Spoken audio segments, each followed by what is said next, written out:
ശരിക്കും പറ, എന്നെ കല്യാണം കഴിക്കാൻ സുധിക്ക് ആഗ്രഹമില്ലേ? ആഗ്രഹമുണ്ടെന്ന് പറഞ്ഞിട്ട് കാര്യമുണ്ടോ മീനുക്കുട്ടി? മീനുക്കുട്ടിയെ കെട്ടാനുള്ള പാങ്ങൊന്നും എനിക്കില്ല. എന്നെ സ്നേഹിക്കാൻ കഴിയും സുധിക്ക്? എനിക്ക് ജീവനുള്ളത് വരെ ഞാൻ സ്നേഹിക്കും. മീനുക്കുട്ടി എന്ത് പറഞ്ഞാലും ഞാൻ ചെയ്യും. എന്നാ ഞാൻ പറയുന്നു, എന്നെ കല്യാണം കഴിക്കും.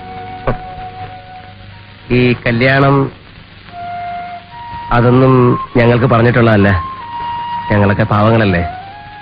ഞങ്ങളുടെ കഷ്ടപ്പാട് തിന്നാൻ മീനുക്കുട്ടി വരണ്ട. ഞങ്ങളിങ്ങനെ ഓട്ടോറിക്ഷയൊക്കെ ഓടിച്ച് നടുവേദന പിടിച്ച് വല്ല ആശുപത്രിയിലും പോയി കിടന്ന് മരുന്ന് മാറി കുത്തിച്ചാവും. പറഞ്ഞു കഴിഞ്ഞോ? ഇനി ഞാൻ പറയാം. സുധി അല്ലാതെ വേറെ ആരെയും ഞാൻ കല്യാണം കഴിക്കില്ല. സുധി എന്നെ കല്യാണം കഴിച്ചില്ലെങ്കിൽ എനിക്ക് കഴിക്കാൻ പലതുണ്ട്. അത് കഴിച്ച് ഞാനും ചാവും. അയ്യേ മീനുക്കുട്ടി, ഇതാണ് ഒരുമാതിരി ചങ്കിക്കൊള്ളുന്ന വർത്തമാനം പറയരുത്. എന്നാ എന്നെ കല്യാണം കഴിക്കാൻ സമ്മതിക്കും.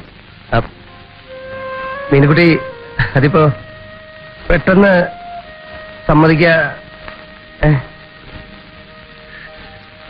ഏയ് മീനുക്കുട്ടി, സമ്മതിക്കാം, 100 വട്ടം സമ്മതിക്കാം. പക്ഷേ ഇങ്ങനെ ഇടുപിടിന്നൊന്നും നീ പറയരുത്. Because I am a poor man. Some cash coming, food, house and cloth, full tank. Okay okay. ഇതാണ് ഒരുമാതിരി മനുഷ്യനെ രാവിലെ. അയ്യേ.